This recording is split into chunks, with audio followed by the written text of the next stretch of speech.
자, 이것이 복음이다. 보라 구원과 교회 생활이다. 누가복음 19장 10절 말씀입니다.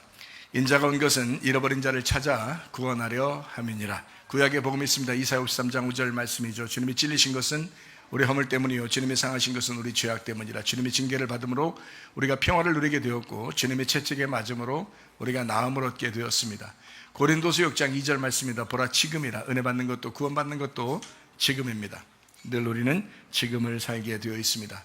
우리는 누가복음을 통해서 우리 자신들이 하나님의 복음을 깨닫게 됩니다. 하나님의 복음은 예수님이죠. 예수 그리스도를 정확하게 아는 것, 이것이 복음입니다. 누가복음 1장에는 데오빌로 각하에게 썼습니다. 하나님을 사랑하는 자, 하나님의 사랑받는 자에게 썼다. 우리에게 쓴 것입니다.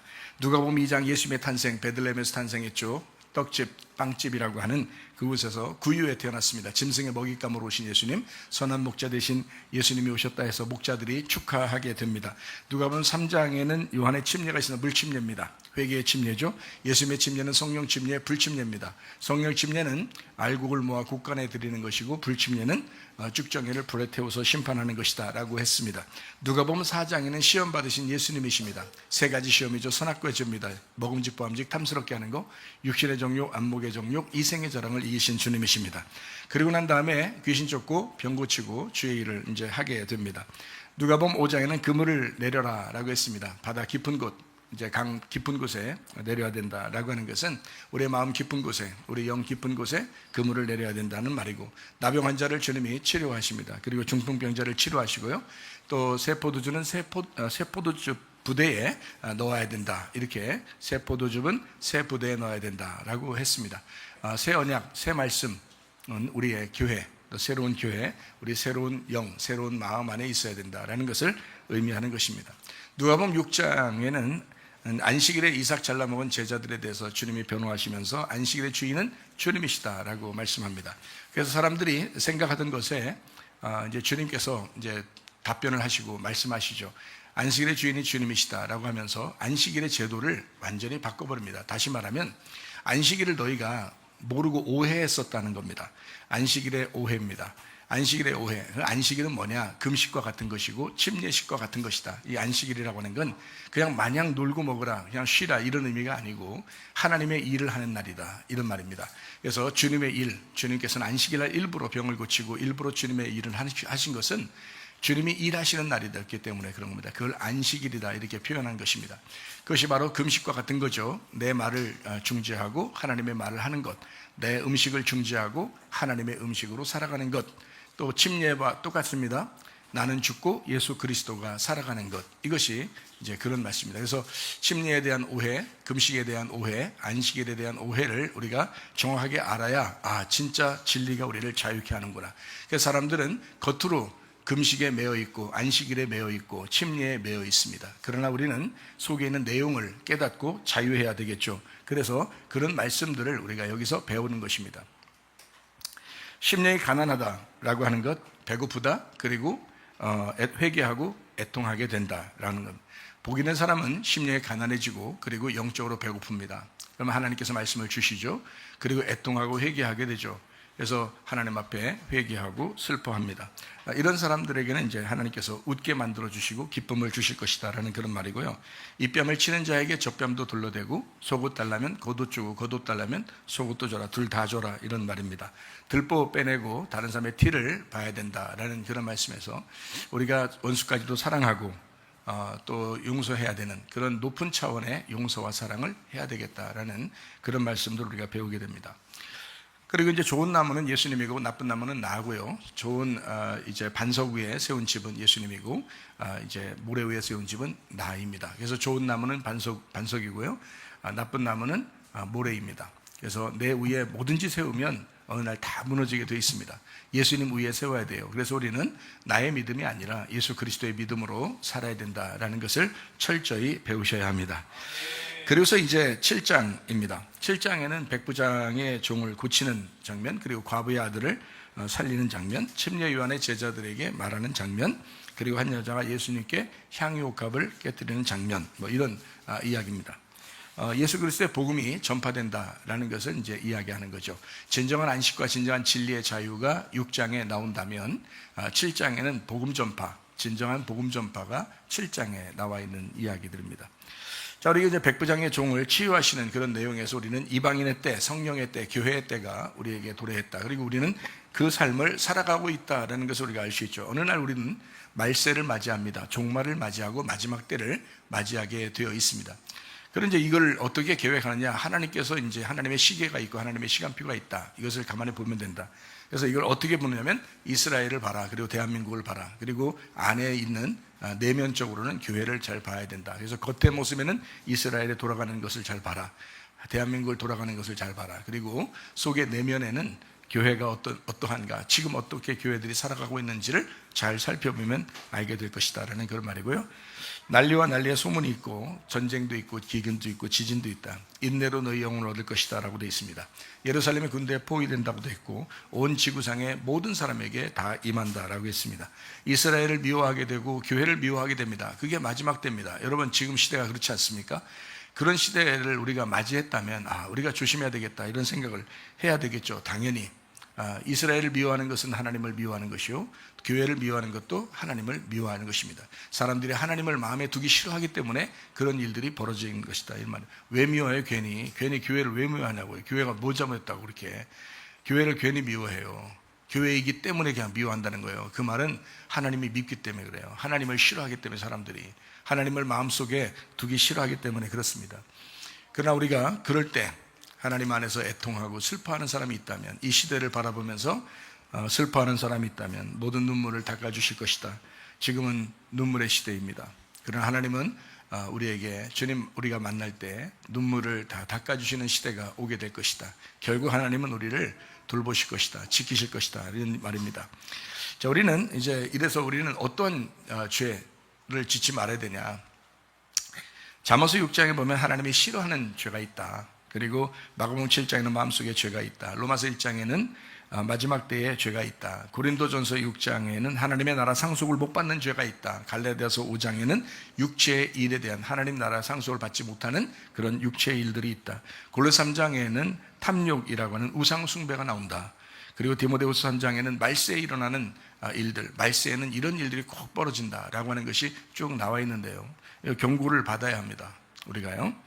계시록 21장에는 둘째 사망에 거하는 것, 계시록 22장에는 성 밖에 있을 자들에 대한 이야기가 나와 있습니다. 그러면 우리가 이런 걸 보면서 조심해야 되겠구나, 항상 깨어 있어야 되겠다라는 것을 생각해야 되겠죠. 말세 징조입니다.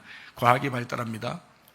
빠른 교통수단이 있습니다. 그리고 지식이 폭발합니다. 다니엘서 12장에 여러분이 읽어보면, 자세히 읽어보면 나와 있습니다. 그리고 누가복음 21장에는 이단이 증가한다고 그랬고, 전쟁, 기근, 지진, 기독교인 핍박, 교회가 핍박당하고 예루살렘이 포위되면서 이스라엘을 미워하게 된다. CBDC, 이제 국제통화 기금 서로 하나가 되죠. 동성애가 발달하고 세계 정치, 경제, 종교가 연합하게 될 것이다 라고 하는 것이 이제 말세 징조입니다. 그런데 이것이 동시다발적으로 지금 이루어지고 있습니다. 그렇다면 우리는 경고를 받아야 되겠죠. 예전에는 그런 말이 없었는데 지금 동시다발적으로 이런 일들이 벌어진다면 주님 말씀하신 것이 곧 이루어지겠구나라는 것을 생각해야 되겠죠. 그래서 항상 깨어있어 기도해야 된다라는 그런 말씀을 했습니다. 백부장의 종이 치료받는다. 그러면 이방인 죄인들도 구원받는다라고 하는 것을 생각할 수 있습니다. 부스러기 복음으로도 이방인들이 구원받았습니다. 예수님 시대 때. 그러면 우리들은 지금 이방인의 때이고 이 이방인의 때가 끝나기 전인데, 그러면 이 마지막 때가 이방인의 때가 끝나면 마지막 때거든요. 그러면 그 전이면 우리는 그 안에서 구원받을 수 있거든요. 충분히. 근데 이방인의 때에 이상하게 구원받지 못할 사람들처럼 행동을 하는 사람들이 있다는 거죠. 이방인의 때에 이런 아주 좋은 기회에 구원받지 못할 생각들을 하고 사는 사람들이 있다는 거죠. 구원받지 못할 말을 하고 구원받지 못할 행동을 하며 사는 사람들이 꽤 있다는 거죠. 참 어처구니 없습니다. 안타깝죠. 주님이 그러잖아요. 항상 깨어있어, 항상 깨어있어 기도하라 그러잖아요. 그게 여러분과 제가 지금 살아가야 할 태도이거든요. 조심해야 합니다. 마지막 때라 그러잖아요. 맥주절이라고 하는 오순절 성령 충만절이 있습니다. 그 날이 오면 목적이 있습니다. 유대인을 통해서 이방인 교회가 건축되는 것이다 라고 했습니다. 이방인 전도의 문은 베드로가 열어준다. 그래서 성령 충만을 다 받아도 베드로가 이방인의 문을 열어주고, 왜냐하면 천국 열쇠를 마태복음 16장에 베드로에게 천국 열쇠를 줬기 때문에 그렇습니다. 베드로가 문을 열어줍니다. 언제? 사도행전 10장에 열어준다. 자, 그러면 이제 곧바로 바울이 이제 그 다음에 사도행전 11장부터 바울의 사역이 시작된다라고 여러분에게 설명을 했습니다. 사도행전 7장, 8장에는 스데반이 이제 순교당하는 장면이 나오고요. 그 다음에 이어서 사도행전 9장에는 바울이 회심합니다. 그럼 바로 바울이 일하는 게 아니라 사도행전 10장에 고넬료를 베드로가 구원합니다. 그리고 난 다음에 11장부터 바울을 하나님이 부르시고 그리고 이제 일을 하기 시작할 수 있도록 바울과 바나바가 이제 일을 시작하게 되는 하나님의 역사를 열어가게 된다라는 그런 말씀입니다. 그러니까 베드로가 열어주면 그 안에 바울이 이제 그 문으로 들어가게 됐다. 이제 이런 말씀입니다. 예수님께서 이 땅에 오셨을 때는 유대인의 구원의 시대, 그러니까 3년 반의 유대인의 구원의 시대를 살아가면서 오셨습니다. 그렇기 때문에 이방인을 구원할 수가 없었다. 다니엘 72일입니다. 그래서 7일에 62일에 한 일에, 이 한 일의 것을 하나님이 굳게 약속했다라는 게 다니엘서 9장입니다. 그래서 다니엘 70일이라고 이렇게 말하는 거거든요. 그래서 이 한 일회가 7년, 7일이라는 7년이거든요. 거기에서 반이 예수님이 하시고 반은 제자들이 그 일을 이룬다라는 그런 말입니다. 그래서 3년 반은 예수님이, 나머지 3년 반은 제자들이, 그래서 그 제자들이 일을 끝날 때쯤이 어디냐면 스데반이 죽을 때예요. 사도행전 7장, 8장에 있는 이야기입니다. 그리고서 이방인 첫 번째 구원 시작되면, 고넬료가 구원받고 사도행전 10장에 고넬료 구원받고 시작되면 그때부터는 이방인의 시대가 열려서 2000년 기간 동안에 이방인들이 구원받게 돼 있어요. 그러나 지금 이방인들이 구원받는 것이 점점 줄어들고 있습니다. 왜 그럴까요? 마지막 때가 되었기 때문에 그렇습니다. 마지막 때가 되면 이방인의 때가 점점 문을 닫아요. 그러면 여러분과 제가 정신 차려야죠. 지금 이방인의 때구나. 그러면 이것이 마지막 정리하는 기간이 됐구나 라는 것을 금방 깨닫고 빨리 깨어서 기도해야 된다 이 말이에요. 그것이 여러분과 제가 지금 해야 될 일이거든요. 근데 사람들이 정신 못 차려요. 제가 사람들을 보면요, 기독교인들이 기독교인답지 못하게 사는 사람들이 한두 명이 아닙니다. 교회 다니는 사람들이 그냥 마치 그냥 교인이야. 그냥 하나의 문화생활 즐기는 것 같아. 종교생활 하는 것 같아. 그냥 진짜 주님의 뜻대로 생활해야 되는데 그러질 못해요. 그냥 교회 다니는 대충 그냥 뭐, 그런 사람들은 옛날 바리새인들도 그렇게 생활했어요. 하나님 믿는다고 하면서 대충 종교 생활은 다 했단 말이에요. 그러면 여러분과 저는 지금 그리스도인이 돼야지 종교인이 되면 되겠냐 이 말이에요. 바리새인처럼 살면 되겠냐 이 말이에요. 안 된다는 거죠. 항상 깨어있으라고 그러잖아요, 주님이. 그리고 기도하라잖아요. 정신 못 차리니까 깨어있지를 못하는 거예요. 그러니까 기도하지 않는 겁니다. 기도하지 않아 보세요. 말씀 사랑하지 않아 보세요. 언제라도 넘어져요, 여러분.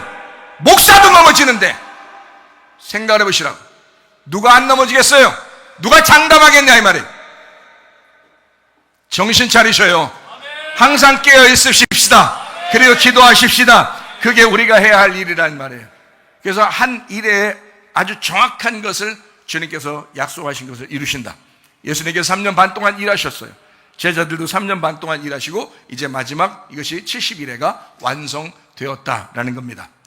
애굽 광야 가나안에서 가나안 땅에 들어가면 여리고성이 있어요. 거기서 여리고성이 무너지면 가나안 본토로 들어가는 것입니다.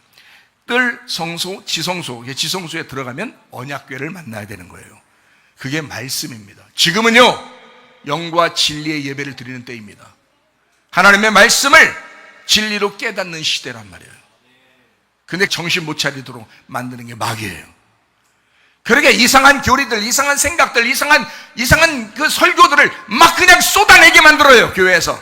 그럼 사람들이 뭐예요? 듣는 것이 이상한 거예요. 하나님 말씀을 배우라고 했더니, 성경책을 가르쳐주라 했더니 이상한 이 세상에 돌아가는 것들만 얘기한단 말이에요. 그게 누구 작전이겠어요? 그게 하나님의 작전이겠어요? 마귀 역사입니다, 여러분. 마귀 작전이에요. 사람들을 혼란하게 만들어 놓는 거예요. 눈에 막 뭐 씌워놓는 거죠. 색깔을 막 입혀버리는 거예요. 그게 화려하게 보일지 모르나 여러분과 저는 하나님의 말씀을 들을 때에 투박하지만 진리의 말씀을 들으셔야 합니다. 투박하지만 순수한 말씀을 들으셔야 합니다. 여러분과 제가 살기 위해서예요. 저도 제가 살아야 될 거 아닙니까? 내가 만약에 하나님의 말씀을 증거하면서 내가 너무 화려하게 옷을 입혔다 그러면 내가 얼마나 창피하고 부끄러웠겠어요. 하나님을 만나러 가야 될 텐데. 그러니까 내가 오늘 말씀도 내가 투박하게 하느냐, 내가 오늘 말씀도 순수하게 하느냐를 저도 점검한단 말이에요. 내가 살기 위해서예요. 정신 차리셔요. 저는 여러분에게만 말씀하는 게 아닙니다. 나는 말씀을 증거하면서 나에게도 말하는 겁니다. 그렇기 때문에 늘 조심하는 거예요. 하나님 말씀을 준비하면서도 저에게 말씀합니다. 하나님 말씀을 증거하면서도 저에게 말씀합니다. 솔직히 말하면 천국 지옥 완전히 갈라지면요, 아쉬울 게 뭐가 있습니까? 이미 천국 간 사람들이 뭐가 아쉽겠습니까? 뭐 지옥 간 사람들 생각하면서 막 천국에서 계속 울 것 같아요? 눈물을 흘리면서? 이미 심판받고 끝나버렸는데 자기가 가야지. 자기가 가야지. 다른 사람을 몰라도 자기가 가야지. 그거예요. 저도 내가 가야지. 내가 가야지. 그러니까 나는 나를 위해서라도 이거 심각하다는 거죠. 하나님의 말씀을 내가 어떻게 증거하고 있느냐, 이거 어떻게 증거해야 되느냐. 하나님 앞에 주님 내 말하지 아니하고 주님 말하게 만들어 주십시오. 내가 기도의 제목이 항상 기도의 제목이에요. 여러분에게만 말하는 거 아닙니다. 저도 뭐 목사님이니까 설교하는 거니까 뭐 은사가 그거니까 뭐 그냥 설교하고 끝나겠지 뭐 그거 아니에요. 말씀을 증거하면 나도 이 말씀대로 살려고 한단 말이에요. 여러분 정신 차려요. 목사 이상각에 여러분 신앙, 믿음 신앙 갖지 않으면요, 여러분 어려워요. 목사가 뭐 대단한 믿음 가졌습니까? 그렇지 않아요. 똑같아요. 여러분과 똑같은 사람이에요. 여러분이나 저나 믿음 가지고 천국 가는 거야. 정신 차리셔요. 다니엘의 기도 71회의 오해가 있습니다. 71회. 그래서 사람들은 7년 대환란, 7년 대환란 그렇게 말합니다. 그러나 하나님께서는 다니엘과 약속하면서 다니엘서 9장에 다니엘이 자기의 죄와 또 자기 백성들의 죄와 그리고 예루살렘을 위하여 기도했다라고, 그리고 하나님은 그 다니엘과 그 백성들과 그 예루살렘을 위하여 약속을 했어요. 그 약속한 것이 70일이에요. 그 70일의 안에 메시아 하나님의 아들을 보내겠다라는 것이 하나님의 약속이었습니다. 그것이 다니엘서 9장에 예언되어 있는 말씀입니다. 기름 부어진 그리스도가 7일에 딱 7일, 그 마지막 7년 그 안에 이제 기름 부어진 예수 그리스도가 나타난다. 그래서 시작을 해요. 그리고 3년 반 동안 예수님이 하나님의 아버지의 일을 하신다라고 하는 것이 첫 번째 3년 반이에요. 그리고 두 번째 3년 반은 제자들이 유대인들 전도하는 기간이에요. 그래서 사도행전 2장부터 사도행전 10장까지 그 사이에 유대인들만 전도했어요. 딱 보면 모르겠습니까, 여러분? 그리고서 스데반이 순교당해요. 그러면 끝나요. 그게 3년 반이 끝나는 날이에요. 그리고서 이제는 고넬료가 구원받으면서 바울을 통해서 이방인의 때가 시작된단 말이에요. 그게 사도행전 10장에 가서야, 11장에 가서야, 12장, 13장에 가서야 일이 이루어지는 시간이에요. 그러니까 하나님의 성경은 정확합니다. 하나님의 백성들에 대해서 하나님은 약속하신 것을 그대로 이루셨다라는 그런 말씀입니다. 기름 부어진 그리스도, 이방인의 구원을 위해서 오신 분이 아니기 때문에 그 시간에는 이방인들을 구원하지 않았다라고 여러분에게 이야기했습니다. 사마리아 여자도 이스라엘 사람이에요. 38년 된 병자 이스라엘 사람이에요. 삭개오도 이스라엘 사람입니다. 소경들도 이스라엘 사람입니다. 그 사람들만 구원했어요. 그 사람들만 치료하러 다녔습니다. 이해가 되시겠어요? 그런데 이방인인 수르보니게 여인이 찾아왔습니다.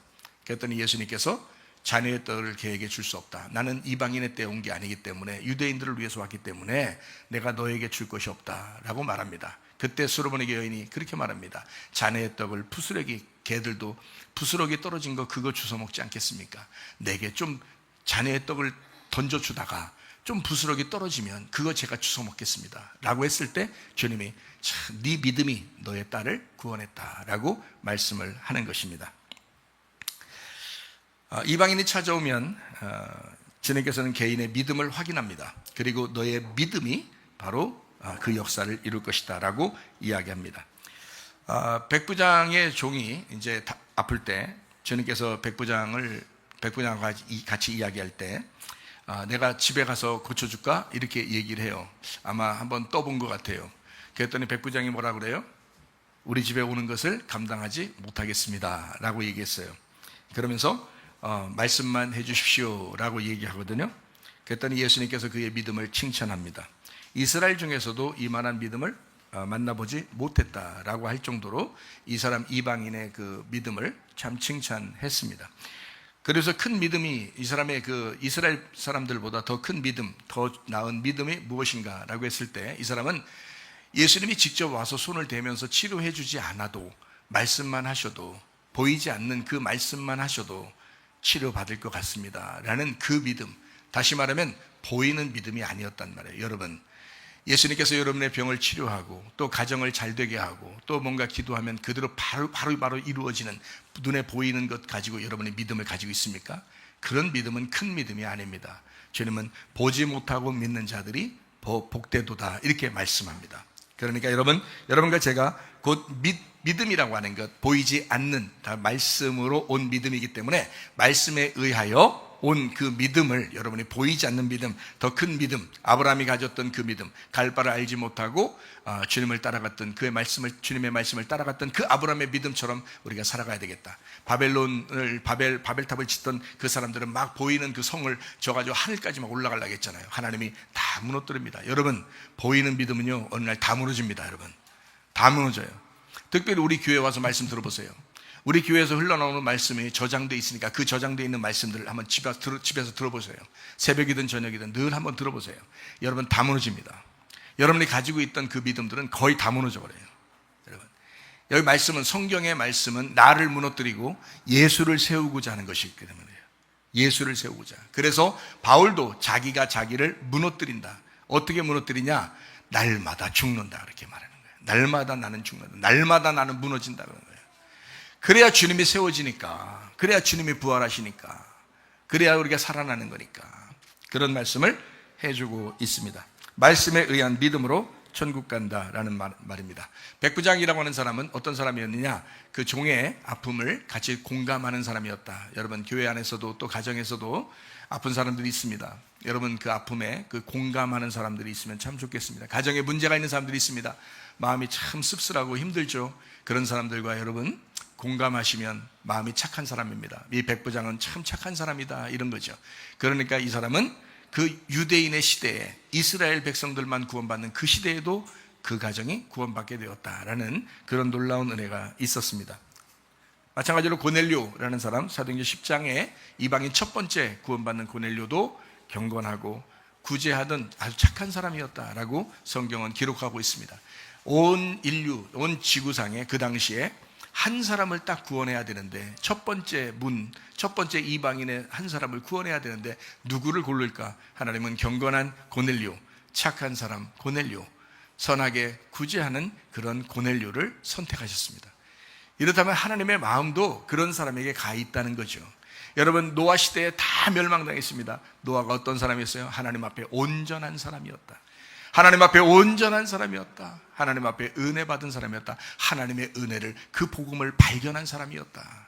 그렇게 말씀하고 있습니다. 여러분, 수많은 사람이 이 세상에 살아가고 있습니다. 여러분과 저는 어떻게 살아갑니까? 그리스도 예수 안에서 경건하고 착한 사람 되기를 바랍니다. 누가복음 7장 32절 말씀입니다. 비유하건대 아이들이 장터에 앉아 서로 불러 이르되 우리가 너희를 향하여 피리를 불어도 너희가 춤추지 않고 우리가 곡하여도 너희가 울지 아니하였다 함과 같도다. 주님께 관심 없는 사람, 교회에 관심 없는 사람들이 꽤 많다라는 그런 말입니다. 마찬가지로 사람들은, 이 세상 사람들은 지금도 마찬가지예요. 그때나 지금이나 똑같아요. 사람들은요, 교회에 관심 없습니다. 주님에게 관심 없습니다. 이렇게 말해도 관심 없고 저렇게 말해도 관심 없습니다. 솔직히 말하면. 그러나 여러분과 저는 어때요? 말씀에 관심 있어야 되겠죠? 진정한 예배자입니다. 진정한 예배자, 하나님만 바라보는 예배자, 진짜 예배자, 이런 사람들은 하나님의 말씀에 관심 있는 사람들이에요. 하나님 말씀에 관심 가진 사람들을 하나님도 관심하신다 이 말이에요. 얼마나 감사합니까? 그런데 사람들이 관심 없어도요, 주님께서는 상관없이 다 사랑하시는 그런 주님이십니다. 그래서 주님은 많은 병약한 사람, 전염병으로 고통받는 사람, 악령 들린 사람들을 고쳐주셨다. 많은 소경도 보게 해주셨다.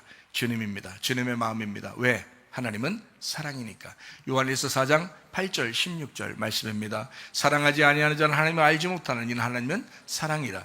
하나님 우리를 사랑하시는 사랑을 우리가 알고 믿었느니 하나님은 사랑이시라. 사랑 안에 거하는 자는 하나님 안에 거하고 하나님도 그의 안에 거하시느니라. 하나님은 근본적으로 사랑이십니다.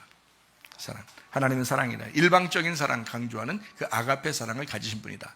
사랑이, 하나님의 사랑이 예수님이에요. 그래서 예수님으로 이 땅에 온 겁니다. 그러니까 예수님은 무조건 사랑이에요. 예수님은 사랑으로 뭉쳐진 분입니다. 하나님의 사랑이 온 거예요. 그러니까 그게 누구냐면 예수님이에요. 그러니까 하나님이 자기 아들 사랑을 보내신 거예요. 무슨 말인지 알겠죠? 하나님의 사랑이라는 아들을 보내신 거예요. 그러니까 우리가 누구한테 예배드리고 누구를 붙들으면 총가요? 예수님 붙들면 총가는 거예요. 하나님 사랑이니까. 그 하나님 사랑이란 말이에요. 성경은 전체가 다 사랑으로 되어 있습니다. 하나님의 사랑. 참 놀라운 이야기입니다. 고아 과부 나그네를 구원하시는 주님, 고아에게는 아버지가 되시고 과부에게는 남편이 되시고 나그네에게는 집이 되시는 주님이시다라고 했습니다. 누가복음 7장 12절 말씀입니다. 성문에 가까이 이르실 때에 사람들이 한 죽은 자를 메고 나오니 이는 한 어머니의 독자요 그의 어머니는 과부라. 그 성에 많은 사람도 그와 함께 나왔다라고 했습니다. 죽음에 처한 사람을 부활시키는 주님 만난 사람이 죽어도 살아나게 되는 역사, 주님을 만났더니 죽어도 살아나는 역사. 그러면 믿는 자는, 살아서 믿는 자는 영원히 죽지 아니하리라. 요한복음 11장 25절 26절의 말씀입니다. 예수께서 이르시되 나는 지금도 부활이요 지금도 생명이요 나를 믿는 자는 지금도 죽어도 산다. 무릇 살아서 나를 믿는 자는 영원히 죽지 아니하리니 이것을 네가 믿느냐라고 했습니다. 그러니까 영생이죠. 영생. 예수를 믿는 사람은 죽지 않는다. 이제 영생한다. 첫째 부활에 동참하는 사람은 영원히 죽지 않는다. 그걸 영생한다. 이렇게 말씀하는 거거든요. 첫째 부활이 누구예요?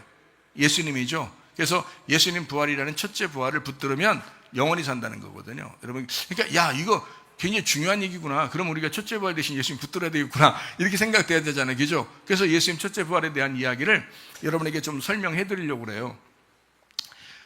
성탄절 있죠. 여러분, 성탄절에 오해가 있습니다. 12월 25일 날 사람들은 예수님 탄생했다고 이렇게 얘기하는 건 다 이게 거짓말이라고 했죠. 그러니까 12월 25일 날 성탄절 날 예수님이 탄생했다 이렇게 말하는 것은 그거는 그냥 상징적으로 12월 25일 날 사람들이 모여서 이렇게 뭐 예배도 드리고 할 수는 있어요. 그렇지만 성탄절 날 예수님이 탄생했다, 12월 25일 날 탄생했다라고 하는 건 아닙니다. 그날은 그렇게 된 게 아니에요. 예수님의 탄생은 언제 일어나냐면 가을에 일어났습니다. 그리고 예수님이 십자가 못 박혀 돌아가신 것은 봄에 있습니다. 봄에요. 잘 생각해 보세요, 여러분. 예수님의 십자가 못 박혀 돌아가신 것이 언제일까라고 하는 것을 알면, 그러면 이제 앞에 예수님의 그 탄생을 알 수 있는 거예요. 무슨 계절인지를 알 수 있는 거예요. 왜냐하면 보세요. 예수님 십자가 못 박혀 돌아가신 것, 그리고 돌아가시고 부활하신 것이 언제예요, 여러분? 부활절 언제예요? 부활절. 예, 부활절은 봄이죠. 봄에 부활절합니다. 그럼 봄에 부활절하면 이 거꾸로 33년 반을 거꾸로 해보세요. 33년 6개월을 거꾸로 가면 무슨 계절이 나올까요? 봄에서 거꾸로 33년 6개월을 거꾸로 가면 6개월을 거꾸로 가면 되잖아요. 그럼 봄에서 6개월을 거꾸로 가면 어디로 갈까요? 가을이 나오는 거예요. 그러니까 예수님의 탄생은 가을이었습니다. 가을. 예수님의 죽으심은 6월절이 있는 봄이었고요. 그래서 6월절에 예수님이 돌아가시는 거예요. 그건 정확하게 성경에 기록되어 있죠. 예, 그러니까 예수님의 탄생은 계절적으로 써 있지 않아요, 성경에. 그런데 예수님의 죽으심은 계절적으로 써 있어요. 왜냐하면 이게 6월절이거든요. 그 6월절이라 그 6월절 날 예수님이 십자가 못 박혀 돌아가시고 부활했기 때문에, 그리고 바로 이어서 오순절 날이 있어요, 성령 충만이. 그러니까 이때가 언제냐면 봄이거든요. 그러니까 이 봄이면 거꾸로 가보면 알아요. 거꾸로 가면 언제쯤 태어났다는 것이 금방 알 수 있어요. 33년 반을 나가야 되거든요. 3년 반을 가서 그 다음에 30년을 가야 되는 거예요. 그러면 30년 동안 살았고 3년 반 동안 일을 했잖아요. 그러니까 주님의 일하는 것, 죽으심을 기점으로 해가지고 거꾸로 돌리면 언제 태어난 것이 알 수 있거든요. 그게 가을입니다. 딱 보면 알잖아요, 금방. 근데 사람들은 생각을 안 해보고 그냥 겨울에 태어났대, 겨울에 태어난 아름다운 당신은 이러면서 겨울에 태어났다고 하고 12월 25일 날 탄생했다고 그러면 그런 갭이다 하고 그냥 아무 생각도 안 하고 그냥 따라가는 경우가 있는데, 그렇지 않아요. 그때 예배 드리면 어때? 아니, 언제든 예배 드리면 좋죠. 뭐 1월 1일도 예배 드리고 1월 2일도 예배 드리고 3월 1일도 예배 드리고 12월 24일도 예배 드리고 12월 20일도 예배 드리고 12월 26일도 예배 드리면 어때요? 다 예배 드리면 항상 예배 드리는 거지. 우리가 매일이 주님의 날이니까 그렇게 생각하면 좋습니다. 그렇지만 성탄절은 오해를 받았다. 그러니까 오해했다, 사람들이. 12월 25일이 아니라 성탄은 가을입니다. 이것을 성경에서는 이른 비라고 합니다. 성경에서 이른 비, 늦은 비가 있어요. 그래서 이른 비를 성탄절이라고 하고요, 늦은 비를 오순절 성령 충만 날이라 이렇게 말하는 겁니다. 그러니까 이른 비에서는 가을에는 예수님이 오셔야 되는 거고요, 봄이라고 하는 늦은 비에서는 성령님이 임하셔야 된단 말이에요. 그래서 예수님이 오시는 것과 성령님의 임하심을 두 개를 이른 비와 늦은 비로 설명을 한 거예요, 성경에서. 그래서 이른 비와 늦은 비의 축복이 너희에게 임할 것이다 라고 이야기한 것입니다. 그래서요, 늦은 비는 오순절 성령 충만, 봄에 있는 거고요, 예수님의 십자가와 부활, 봄에 있는 것이었습니다. 그래서 부활에 대한 이야기를 이제 사람들이 오해한 경우가 있어요. 그래서 부활의 오해를 여러분에게 한번 또 잠깐 설명을 해드리도록 하겠습니다. 사람들은 생각할 때 부활하면 3일장, 그러니까 3일 만에 부활하셨다라고 생각을 해요. 그러나 사실 3일 만에 부활하셨다는 것은 이게 좀 잘 생각해 봐야 되는 거거든요. 자, 어떻게 보면 이렇게 봐야 돼요. 마태복음 12장 39절 40절 말씀을 봐야 합니다. 예수께서 대답하여 이르시되 악하고 음란한 세대가 표적을 구하나 선지자 요나의 표적밖에는 보일 표적이 없느니라. 요나가 밤낮, 자, 밤낮입니다. 밤이 3번, 낮이 3번, 밤낮 사흘 동안을 큰 물고기 뱃속에 있었던 것 같이 인자도 밤낮, 밤도 3번, 낮도 3번 동안 땅 속에 있어야 한다라고 예언했습니다. 자, 무슨 말인지 알겠어요? 예수님이 자, 땅 속에 밤도 3번, 낮도 3번, 이렇게 3번씩 있어야 되는 거예요. 3일장이 아니고, 3일장 우리가 말하는 건 뭐 금, 토, 일, 이렇게 하면 3일장이잖아요. 그 한국 사람들이 생각할 때는. 근데 그게 아니고, 3일 동안 밤이 있어야 되고, 3일 동안 낮이 있어야 되는 거예요. 그러니까 3일 낮, 3일 밤, 정확하게 이루어져야 된다, 이 말입니다. 이 말씀에 근거로 해서 우리가 성경을 찾아보면, 마태복음 28장 1절 말씀입니다. 안식일이 다 지나고 안식 후 첫날 새벽에 막달라 마리아와 다른 마리아가 무덤 보려고 갔다, 이렇게 했습니다. 누가복음 24장 1절 말씀, 안식 후 첫날 새벽에 이 여자들이 그 준비한 향품을 가지고 무덤에 갔다라고 했습니다. 요한복음 20장 1절 말씀입니다. 안식 후 첫날 일찍 아직 어두울 때에 막달라 마리아가 무덤에 와서 돌이 무덤에서 옮겨진 것을 봤다. 자, 안식 후 첫날 새벽에 갔더니 이미 다 부활했단 말이에요. 이미 부활하고 없더란 말이에요. 그렇죠? 네, 그러니까 우리는 일요일날 새벽에 부활했다고만 생각하는데, 일요일날 새벽에 가보니까 밤에 갈 수 없으니까, 너무 어두워서 밤에 갈 수 없으니까 아침 새벽에 갔단 말이에요. 일찍 해가 뜨기 전에 갔더니 그냥 이미 부활해버렸단 말이에요. 이렇게 나와 있어요, 성경에. 자세히 성경 보니까 그렇죠. 안식 후 첫날, 이게 언제냐면 토요일 저녁부터 일요일 저녁까지가 안식 후 첫날이에요. 그러니까 토요일날 저녁에 부활하셔도 안식 후 첫날 부활한 거고요, 일요일날 아침에 부활하셔도 안식 후 첫날 부활한 거예요. 무슨 말인지 알겠어요? 그러니까 그 시간은 우리가 몰라요. 근데 새벽에 갔더니 벌써 부활하고 있었더란 말이에요. 그렇죠? 일요일날 새벽에 갔더니 벌써 부활하고 없었더란 말이에요. 그러니까 토요일 저녁부터 일요일 저녁까지 그 사이에 부활하고 있었던 걸, 그 안에 부활한 거란 말이에요. 자, 이해가 되겠죠? 자, 마가복음 16장 1절 2절 말씀입니다. 안식일이 지나매 막달라 마리아와 야고보의 어머니 마리아와 또 살로메가 가서 예수께 바르기 위하여 향품을 사다 두었다가 안식 후 첫날 매우 일찍이 해돋을 때에 그 무덤으로 갔다라고 되어 있습니다. 여기 안식일이 2개가 나와요. 그렇죠? 안식일 2개가 나와. 지금 안식일이 끝나니까 향품을 준비하러 갔단 말이에요. 그죠? 그랬더니 또 안식 후 첫날 돼서 이제 무덤으로 갔단 말이죠. 그러면 안식일이 2개가 나오잖아. 그죠?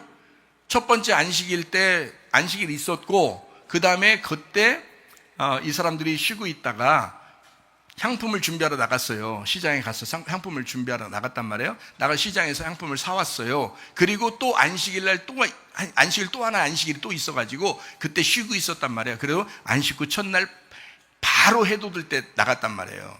밤에 갈 수는 없으니까, 어두워서. 그죠? 산 같은 데니까 안 되잖아요. 그래서 아침 해돋을 때 바로 가봤더니 벌써 무덤에 무덤이 열려 있고 부활해 있더라라고 돼 있습니다. 그러니까 안식일이 2개가 나오잖아요. 여기 보니까 그죠? 유월절 안식일이 하나 있고 또 하나는 휴식하는 하루가 있고요. 그 다음에 밤에 잠을 자고 아침 일찍 갔다 이렇게 돼 있습니다. 그 말은 무슨 말이냐면 자 봐요. 유월절 안식일이 지나고 한 안식일, 큰 안식일이 있었단 말이에요. 안식일이 지나고 휴식하는 하루가 지나고 안식일이니까 또 하루가 지나고 그리고 밤에 잠을 자고서 아침에 갔더니 부활해 있더라 이런 말이에요. 그러니까 이 주간에는 안식일이 2개가 있었던 거예요. 안식일이 하나가 있었던 게 아니라 안식일이 2개가 있었던 거예요. 그러니까 하나는 유월절이라는 안식일이었고 또 하나는 이어서 토요일날 안식일이 있었던 거예요. 요게요. 그래서 이 2개가 같이 나오니까 이거를 이렇게 생각 안 하면 사람들이요 다 토요일 안식일인 줄 아는 거예요. 그래서 토요일 안식 후 첫날 부활했다 요거만 생각하지 그 앞에 안식일에 대한 생각을 못 해요. 유월절 안식일을.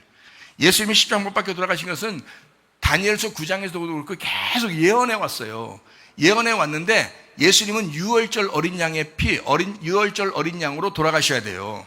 그래서 유월절 날 십자가에 달려 돌아가셔야 된다고. 무슨 말인지 알겠어요? 그래서 유월절을 그 해에 유월절에 예수님이 돌아가셔야 되고 그리고 또 토요일날 또 안식일이 또 있단 말이에요. 그래서 이 2개를 하나 안식일 그 다음에 또 하나 안식일 이렇게 쓴 거예요. 자, 이걸 한번 보십시다. 요한복음 19장 31절 말씀입니다. 이날은 준비일이라 유대인들은 그 안식일이 큰 날이므로 그 안식일에 시체들을 십자가에 두지 아니하려 하여 빌라도에게 그들의 다리를 꺾어 시체를 치워달라 했다. 큰 안식일이었단 말이에요. 이 날이 그냥 한 주간에 오던 매주마다 오는 안식일이 아니고 큰 안식일이 있었다 거기에. 그래서 그거를 안식일, 이거는 다른 데서는 무교절이라고 하는 유월절이라고 얘기하는 겁니다. 그러니까요, 큰 안식일, 무교절이라고 하는 유월절이 같이 있었다. 그 한 주간에. 어쨌든 유월절도 매주 안식일날, 매주 토요일날 있었던 그거에 어떤 주간에는 그게 있을 거 아닙니까? 유월절이라는 그 주간이. 그 유월절날도 안식일처럼 그 이상으로 큰 안식일로 지켜야 되거든요. 유월절날을. 그래서 무교절에는 유월절이 있었고 그 주간에 토요일날이 있었고 이 2개가 있었어요. 그래서 유월절 안식일 날에는 시체를 둘 수가 없어요. 그래서 예수님을 빨리 시체를 갖다 무덤에 갖다 놓고 자기들도 유월절을 지키러 가야 돼요. 사람들이. 그래서 시체를 피를 못 닦고 그냥 집어넣었어요. 피를 못 닦고 피를 차마 못 닦고 시간이 없어서 얼른 무덤에 집어넣고 유월절 지키러 왜냐면 밤이 되면 바로 이제 그 해가 떨어지면 유월절이 시작되기 때문에 아무도 움직이면 안 되거든요. 그래서 사람들이 다 갔단 말이에요. 가서 유월절을 지켰어요. 지키고 난 다음에 이제 하루 이제 그 다음 날에 이제 낮에 여자들이 향품을 사온 거예요. 무덤에다가 우리가 향품을 갖다 집어넣어야 되겠다라고 향품을 사왔어요. 그 다음 날이죠. 향품을 사오고서 이제 기다리고 있다가 밤에 못 가니까 아침에 이제 간 거예요. 아침에 그 다음 날 그 다음 날 이제 자기가 향품을 사놓고 기다리다 안식일 날 기다리고 잔 거예요. 안식일 날 자고 이제 쉬고 그 다음날 새벽에 이제 가본 거거든요. 그랬더니 부활해버린 거예요. 이 이야기예요. 그러니까 그날에 유월절이라는 안식일이 하나 있고 한 주간에 있는 안식일, 토요일 안식일이 있었다. 이렇게 2개가 같이 있었기 때문에 2개를 같이 쓰느라고 이야기한 거거든요. 여러분, 그러니까 이 부활에 대한 오해가 사람들이 많이 있어요. 그냥 3일장으로 그냥 끝내려고 하는 것 같아요. 금, 토, 일 이렇게 해서 예수님이 금요일날 돌아가시고 일요일날 부활하셨다. 이렇게 보려고 자꾸 하시는 것 같은데요. 상관없어요. 그렇게 보든 뭐 그렇게 보지 않든 상관없어요. 우리 마음속에, 우리 가슴속에, 우리 교회 안에 예수님의 부활은 늘 있는 거니까. 그래서 늘 우리 안에서 부활하신 거니까 그렇게 보면 되거든요. 그래서 제가 여러분에게 정확하게 봅니다. 수요일 날 낮에 돌아가시고 수요일 날 저녁부터 목요일 저녁까지가 큰 안식일 유월절이었어요. 그리고 목요일 날 저녁부터 금요일 날 저녁까지 향품을 준비하는 하루 기간이었습니다. 그리고요, 금요일 저녁부터 토요일 저녁까지는 그 주간의 안식일이었습니다. 그래서 그 안식일 이제 끝났어요. 토요일 날 저녁이 되면 안식일이 끝나잖아요. 금요일 날 저녁부터 토요일 날 저녁까지가 하는 안식일이니까 그 안식일이 끝나잖아요. 그래서 이제 이 토요일 저녁부터 일요일 저녁까지가 그 첫째 주, 그러니까 안식 후 첫날 부활의 날이란 말이에요, 이 날이. 그러니까 토요일 저녁에 부활했는지, 아니면 일요일날 진짜 0시를 기해서 부활했는지, 아니면 새벽 4시에 부활했는지 그건 아무도 몰라요. 이미 새벽에 갔더니 해 뜨기 전에 좀 이렇게 날이 밝잖아요.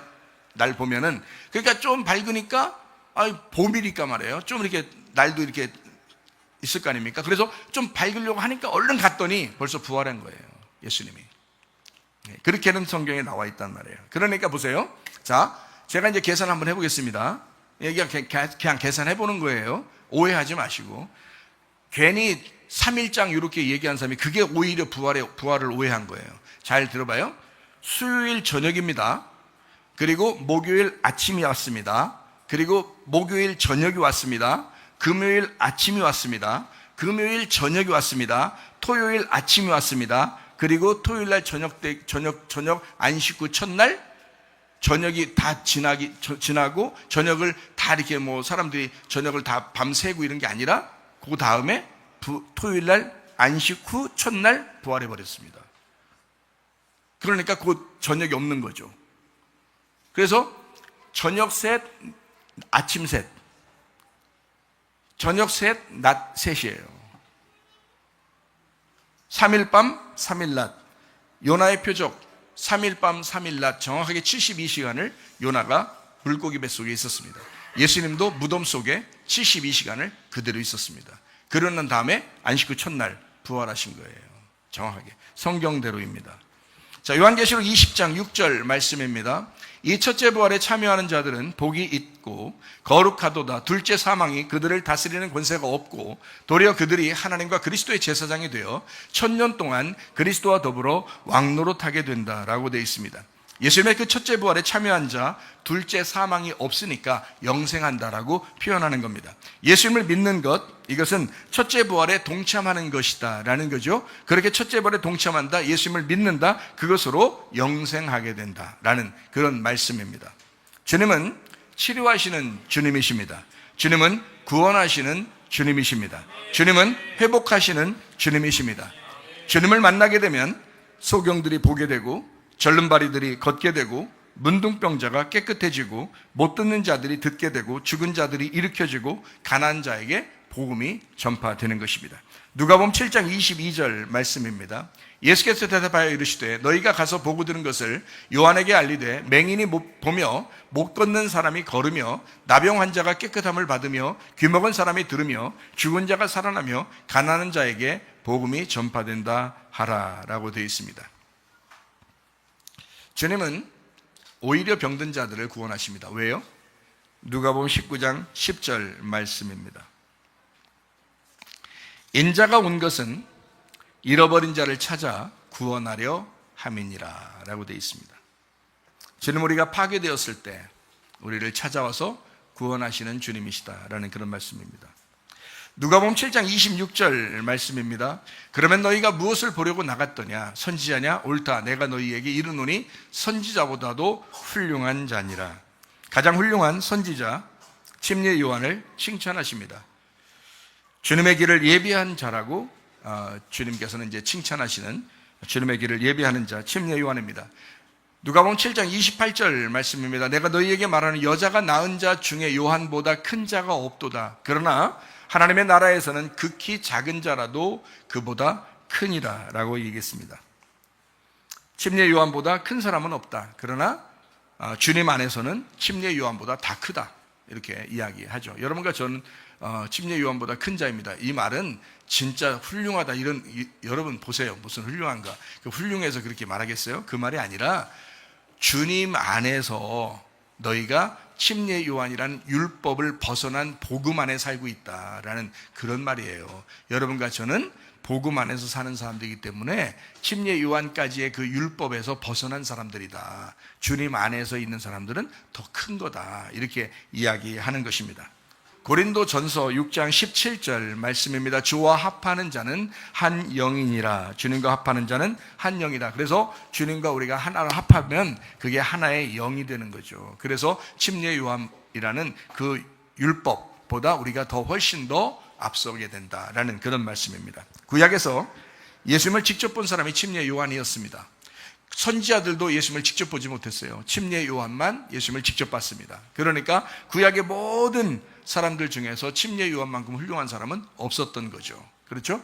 예수님을 직접 봤으니까 하나님의 아들을, 하나님을 직접 본 사람은 침례 요한이거든요. 그러니까 이 침례 요한이 그것도 뭐 침례도 주고 막 이러잖아요. 그러니까 얼마나 훌륭한 사람이겠어요. 하나님이 이 침례 요한을 진짜 흠도 없고 티가 없는 사람, 진짜 온전한 사람이 침례 요한이었단 말이에요. 율법 안에서 온전한 사람. 그런데도 주님께서는 신약에서 이제 우리가 그 주님을 만나면 이 모든 이 침례 요한의 모든 완벽함보다도 더 훌륭하다라고 이제 칭찬해 주시는 거죠. 그러니까 은혜를 주시는 거죠. 은혜를. 그렇죠? 구약에서 예수님 직접 본 사람은 침례 요한. 근데 우리는 모두 신약 말씀에서 예수님을 만난 사람입니다. 말씀에서 예수님을 만난 사람들이란 말이죠. 주님을 만나면 그만입니다. 누가복음 7장 32절 말씀입니다. 비유하건대 아이들이 장터에 앉아 서로 불러 이르되 우리가 너희를 향하여 피리를 불어도 너희가 춤추지 않고 우리가 곡하여도 너희가 울지 아니하였다 함과 같도다. 예수님과 잔치하지도 않고 침례 요한과 함께 회개하지도 않는 사람들이 많은 세상입니다. 한마디로 주님에게 관심이 없다. 교회에 관심이 없다. 이런 말입니다. 여러분, 교회 관심이라고 하는 건요, 교회 관심이라는 건 참 중요합니다. 왜 그럴까요? 교회 관심은 왜 이렇게 중요할까요? 교회가 그리스도의 몸이기 때문에 그래요. 그리스도의 몸이기 때문에. 그러니까 그리스도예요. 사람들은 착각하는 게 뭐냐면 이게 오해죠. 사람들이 참 오해하는 겁니다. 성탄절에 대한 오해도 있죠. 부활절에 대한 오해도 있죠. 금식에 대한 오해도 있죠. 침례에 대한 오해도 있죠. 안식일에 대한 오해도 있잖아요. 이게 왜 이렇게 오해를 하느냐면 말씀을 제대로 모르니까 진리를 깨닫지 못하는 거예요. 그래서 말씀이 잘 안 되는 거예요. 이해가 잘 안 되는 거죠. 말씀이. 그런데 보세요. 진리를 알면 우리가 참 자유하다 그랬잖아요. 그러니까 말씀 먼저 깨닫는 것이 우선입니다. 말씀을 깨닫고 하나님의 마음을 이해하는 것이 가장 중요한 거거든요. 그런데 교회를 사람들이 이해를 못하니까 예수님은 사랑한다는 거예요. 예수님을 좋아한다는 거예요. 예수님을 위해서는 목숨을 바칠 수 있다는 거예요. 근데 교회를 위해서 목숨 바치겠느냐 하면 절대 얘기 못합니다. 왜 그런지 알아요? 그냥 보이는 교회를 생각했기 때문에 그래요. 이게 교회라는 것이 주님의 몸이거든요. 주님의 몸된 교회거든요. 그런데 사람들은 그걸 생각 못하는 거예요. 주님이 교회를 사랑하는 사람을 자기를 사랑한다라고 얘기하는 거거든요. 그런데 사람들이 생각할 때는 주님 사랑하는 거 따로 있고 교회 사랑하는 거 따로 있는 줄 알아요. 이거 굉장한 오해입니다. 아마 제가 볼 때는 신약시대 이후에 가장 큰 오해가 이 오해가 아닌가 싶어요. 가장 큰 오해. 그러니까 이것도 마귀 역사가 있는 것 같아요. 마귀가 그렇게 생각을 못하게 만드는 것 같아요. 그러니까 주님을 사랑한다고는 해 네가. 그러나 교회 사랑한다고는 하지 마. 뭐 이렇게 하는 것 같아요. 그 마귀가 그러는 것 같아요. 그게. 근데 주님께서 뭐라면 교회를 네가 사랑하잖아. 그러면 나를 사랑하는 거야 라고 주님은 말씀하신다고요. 교회가 그리스도의 몸입니다. 그래서요, 교회 공동체가 목적인 교회 공동체 목적을 위해서 교회에 관심을 가져야 된다는 거예요. 사람들은 관심이 없어요.